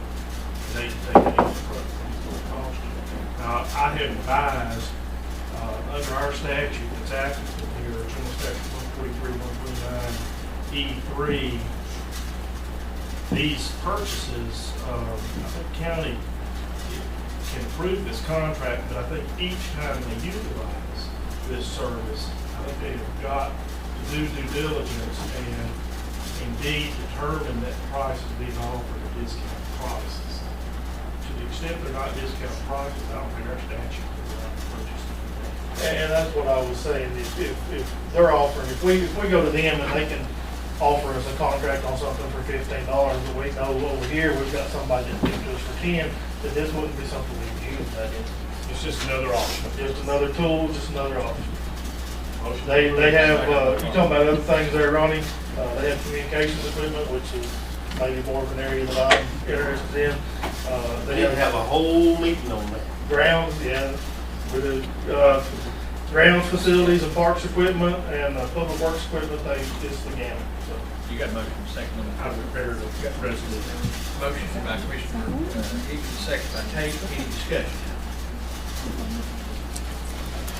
All in favor say aye. Aye. Opposed? Unanimous. Thank you, John. Yes, sir. What poor Todd leaves, which we got to know, we've taken to at the fire commission, there's still numerous communication problems existing between the fire departments, 911 and other things.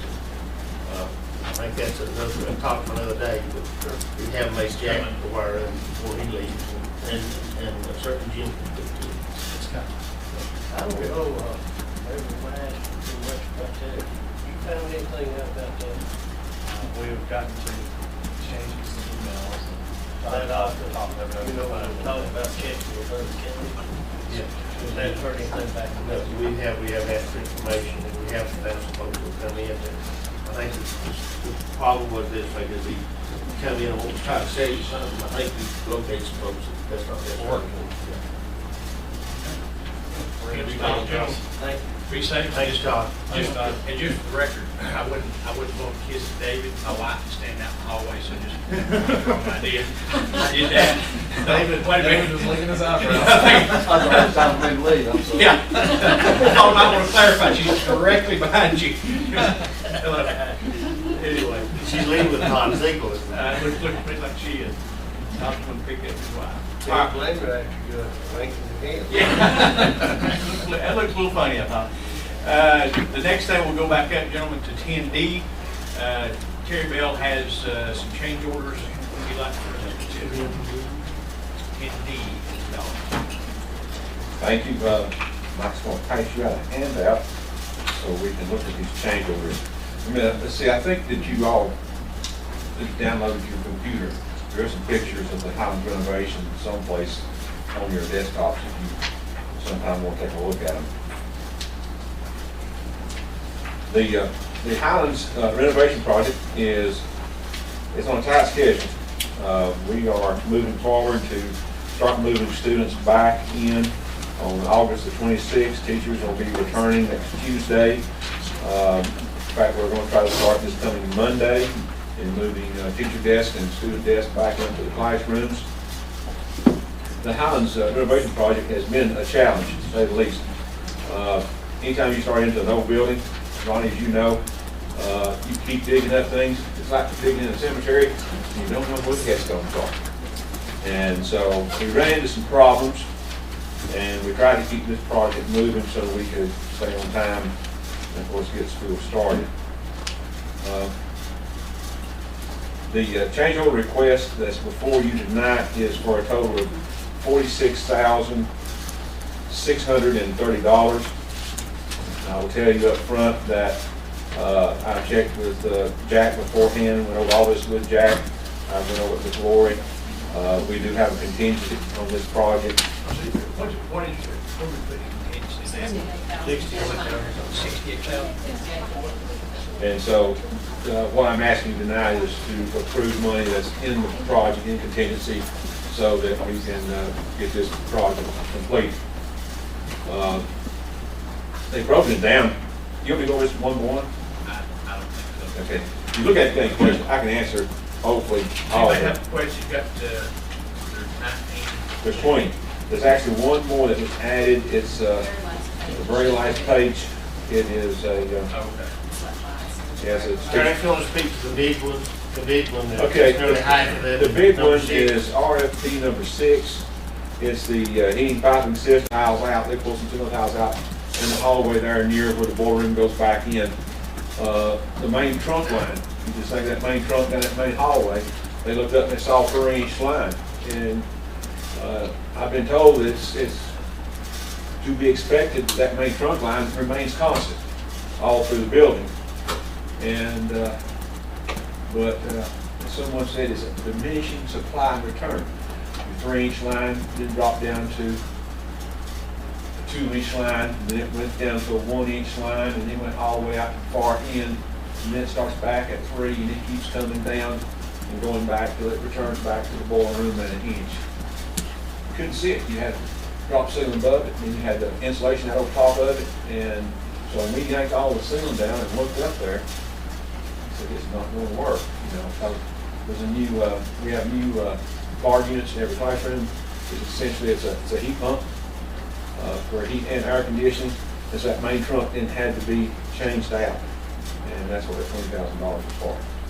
Otherwise, If you look at that, Craig, I mean, that is a lot of money, but I did look at it, that's a pretty good price to do that work. it's a pretty good price. It was a lot of pipe work. I questioned it then when I saw the extended pipes going back, coming down, and all the pipe going back up. All the welding had to go take place in that pipe, insulation of that pipe. I mean, it was work intensive. In fact, they had a lot of work before them. So that was the biggest chunk of it. We also found in a couple places there, you see some blown insulation. As we started pulling ceilings down, there was the 2 farthest classrooms far in the hallway. Your state's familiar with that.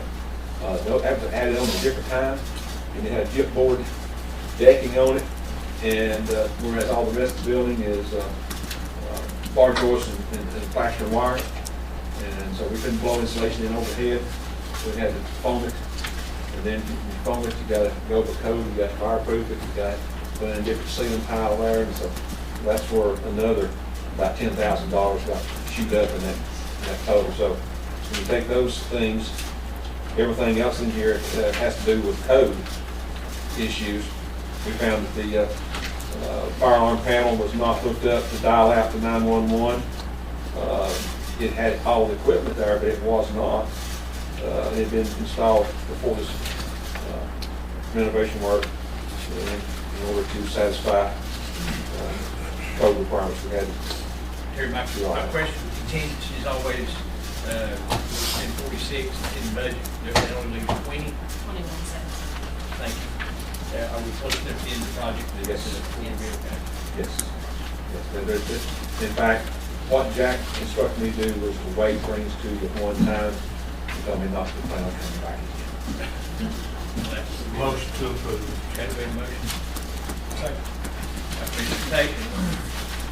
Any discussion?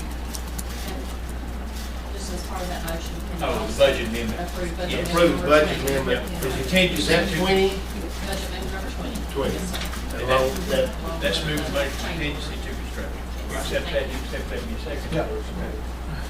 Discussion? Just real quickly, Terry, I was looking at RFP number 11, tying in the downspouts. Okay.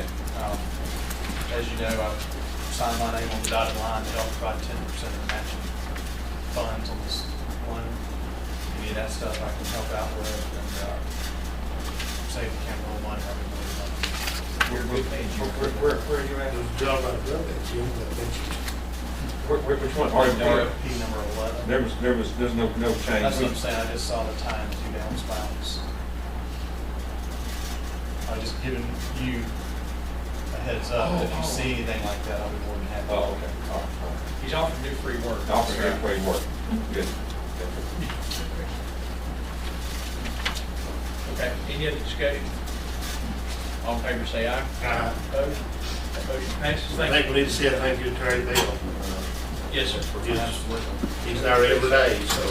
Also, just for information, a number of places have seen this. That front entry that was done 2 years ago, that concrete work, have you seen it today? Okay.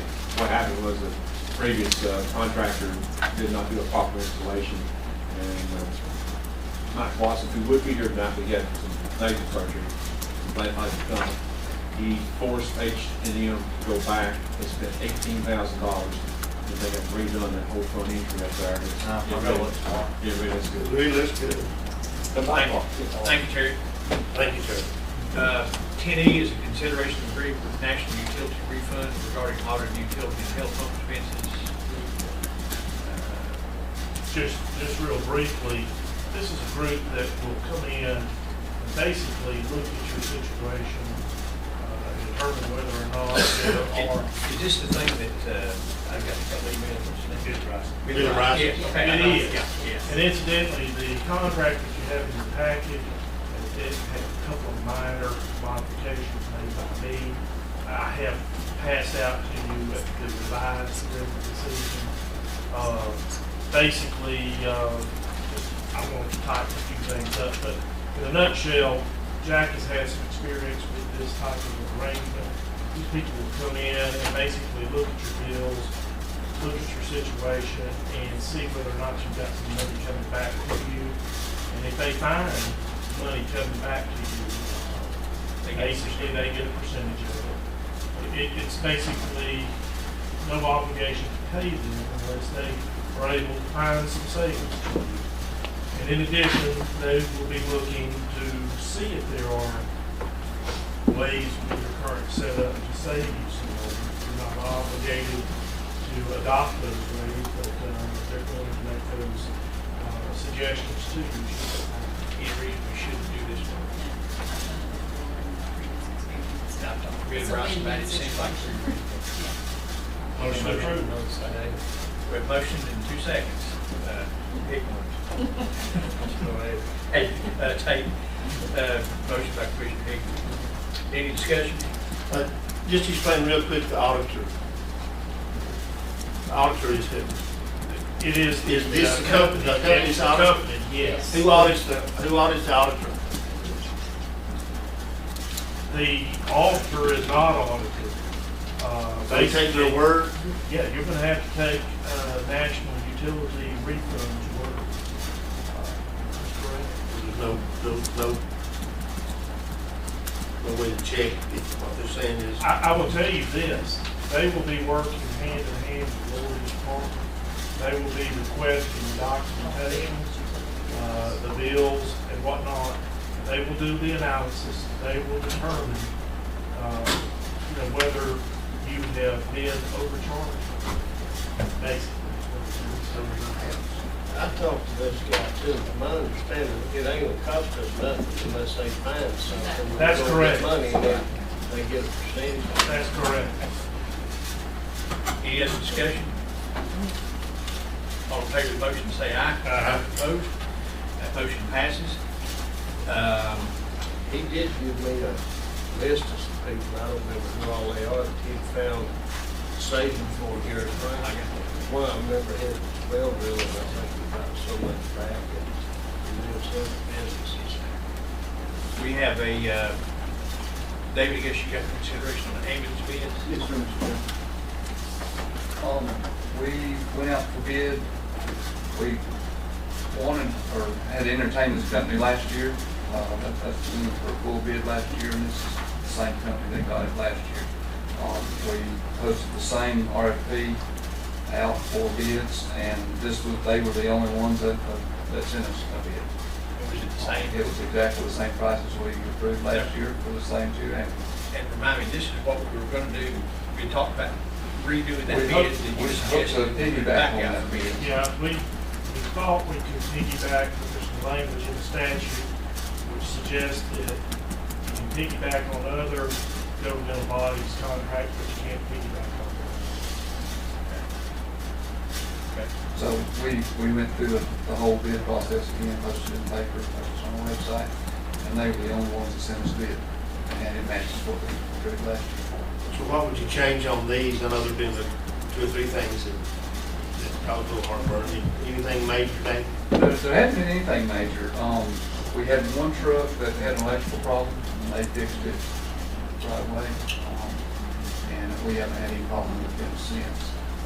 So I'm not familiar with what heartburn you're talking about, other than I know that some of them have mentioned that the back end's a little lower, and they drag on some of our entryways.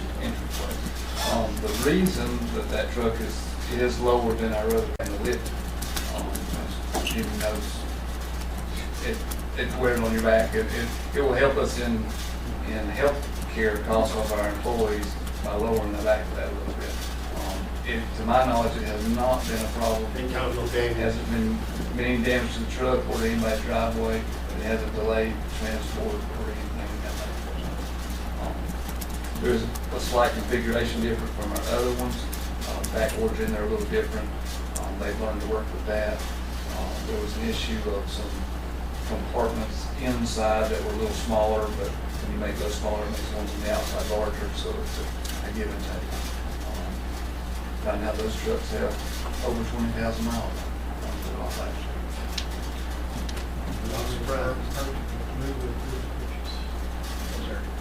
Liaison, we have a motion, do we have a second?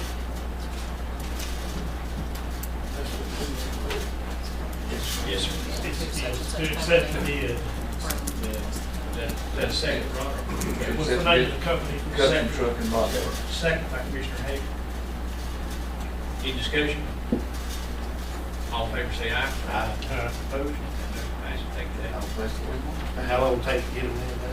In their The others, they was a little late getting them others to us, so. Yeah, in their contract, they say 90 to 100 days, 120 days. They do stipulate that is 90 to 120 days after they receive the chassis. But I have already spoken with their salesman. They have 2 chassis on the lot, and they have our name on it. So we should be 90 to 120 days. Thank you. Item 10H, Commissioner Hagan, we're going to talk about the guardrail patch. Yeah, I did, while I was out there, I just want to pass these questions, these pages to look at. Right here's what Senator Davis told me to do. He said to me, go over there about it, take some pictures of what we're talking about. Bring over here and just present it to us, so we can make a resolution. We felt like we needed to send it to DOT. I'm gonna pass that right there, it's a picture of the road this is going. As the issue, Robert, is there's no guardrail? No. Okay. And it's right straight off. You can't really see this right here that well. At the top of this picture right here is the river. And that's the top of the road. And that's a little bit off too, but right there is the river. It's straight down to it. So you could leave the road going to the river? There's 2 different curves there where it goes around and then comes back straight off into It gets real icy right there. And we have turned this in. Joel Setcher, when he was division engineer, and the Western Grindstaff have come, they done an accident report on this stretch of road. It did not qualify for those funds at that time. They could find very few, one state patrol did that. They could find very few accidents. That's what they go by now that the secondary road money is gone. There's no secondary road money. So, but I mean, I'd be more than happy. I mean, we worked on this thing for a long time. We couldn't get it done when there was some money, so I don't know We'll try. Well, Ron, you'll make a motion that due to safety concerns in that area, that we recommend the guardrail be put up. That, in my opinion, they are a hazard day, so I make the motion. Do we have a second? Second. We have a motion and a second. Any discussion? All in favor say aye. Aye. Opposed? That motion passes. If you would indicate, you probably need to describe that a little bit, if you give Commissioner Davis or. Western Grand Staff has got everything you ever want to know about it. Since we have, Where is that on the map? It's where you turn up, it's right after you turn up the road. Do you know where JP Morgan mailbox is? He makes a mailbox with a tractor. Back down this side of there, around those two curves, where you go to, there's a road that turns to the left there, you go to like Jim Tipton's house. It's right up that hill right there. There's a pretty good sized embankment straight down. It's not just 40, 50 feet. I don't know. You know, we're trying to get where all the schools. It's straight off down there. Right in the 50 river. feet down? It's more than that. since we don't have a resolution, Mike, just make sure you get an accurate description of where that is. You do, Commissioner Davis. And some other things we're working on, Mr. Chairman, is trying to get a guardrail at all the schools that we've been working on below there. That's also gone. So, I mean, Paul's right me, we come across the hill, Paul, where the new school entrance is on the right. We're trying to get a guardrail there, it's causing volume of traffic. And there again, this action report, what we've been told, and we worked on it ever since we started school. So, We can't be proactive, we have to wait for it's back. yeah, that's right. 10I, Commissioner Havenworth mentioned the sell alcohol. The other thing, I know this is Paul's district in Anaheim, but I have personally contacted me about it, and I said, I'll just ask the question and mention it to the board. I have a business owner who has a convenience store, I guess, over there. That says, well, since they're selling alcoholic beverages in Highlands and they're selling them in Franklin, says people here, if they want beer, they have to drive to Andrews, and said it's somewhere around 14 miles away. He pointed out that they would be the ones in Cherokee County getting the tax money off there, but at the same time, people in Cherokee would be getting the profits off of it too. And I said, well, I mentioned this to the board and listened to a recommendation from the others of how they treat it. And I might be asked what to do about that, Chair. Well, obviously, it's just not something that we have complete jurisdiction over. It's not a matter of just the county deciding to allow that to happen in one part of the county. You're going to have to consult with the ABC laws at the state level, and I'll be more than happy to do that. I'm not prepared to give you that advice on what would need to be done, but I'm certainly willing to do that if you'd like that. I'm okay with that, if you folks are. Take another vote. Next thing is the consent agenda. Won't read through that. It includes the minutes, which you got July 9th, 30th meetings, as well as, I think, also the minutes from the joint meeting of the towns. And those other items. Anything you want to remove from that would be in order, or a motion would be in order. Oh, okay. Then we discuss. Or you can suggest to remove an item before we have a motion, or you can make a motion second and consent.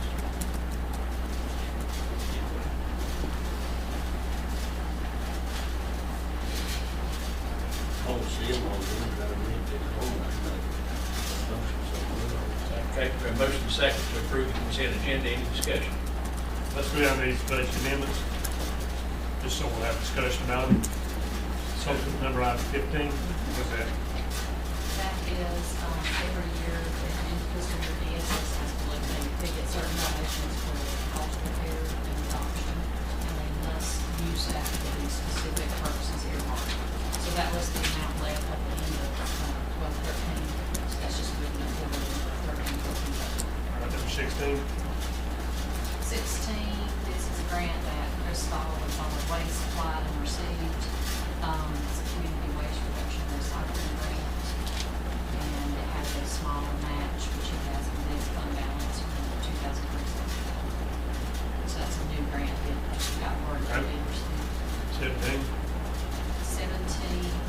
was a carry forward, yeah, this is a grant we got last fiscal year, it all spans a carry over. 18, same thing, health department, they have certain line items in where money's going in or donated, and those be earmarked for that specific purpose, so it's carry forward. And then fund balance there? Number 19, same Yeah. thing. 18. Oh, 18. Fund balance. That was the health department I was talking about. It was a Okay. carry forward. They're carrying that fund balance amount forward. Yes. Okay. That's spent for those specific purposes. And then number 19, same thing, the board back in 11-12, started renovations at Holly Springs.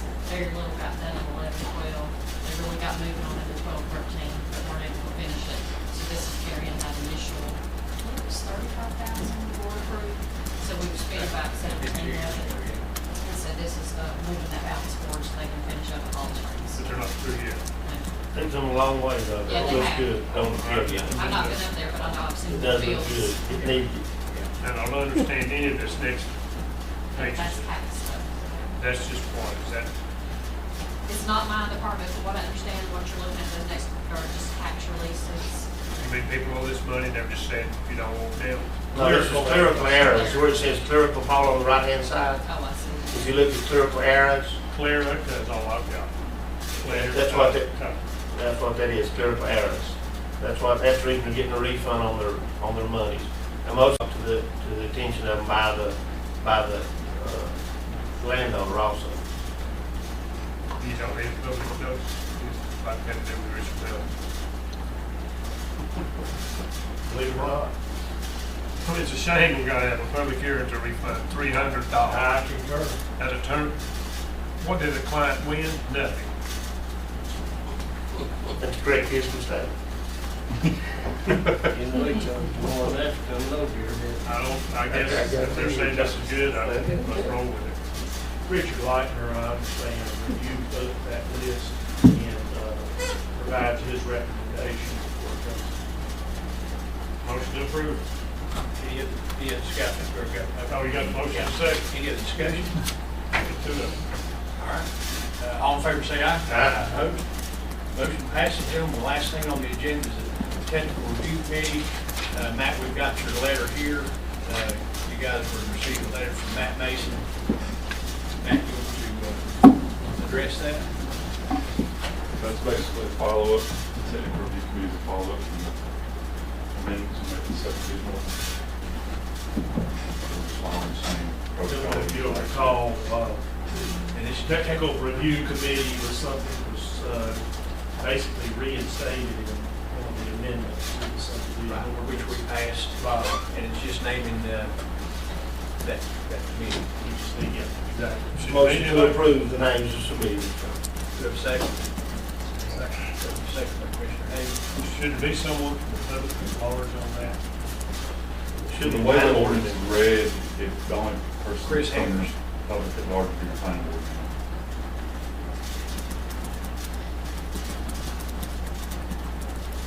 There you go. Chief, well, Derek and Chris Hander. That's correct. He is, they're not coming together. Right there, he is, Chris. Okay. Any other discussion, gentlemen? Hearing none, all in favor, say aye. Aye. Opposed? That motion passes. The last thing was a closed session. Motion to retire to closed session. Actually, Mr. Corbin and I spoke about that matter during break, and We can go home. I think there was consensus that what I needed to deliver to the board, I could just do by way of memo to each. We don't need to discuss it. He wants to give information to us, which you can do That's right. by memo, and if the meeting wants a copy of it, he can give you a copy of that. That's the simplest way to do it, so that's great. Motion adjourned, be in order. So just a reminder that next week, gentlemen, is county assembly for that lobbying group that Mr. Haven referred to in his letter to the press. So, everybody can adjourn. Motion to adjourn.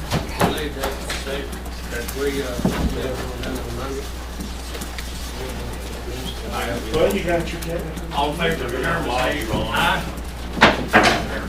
Thank you, Derek.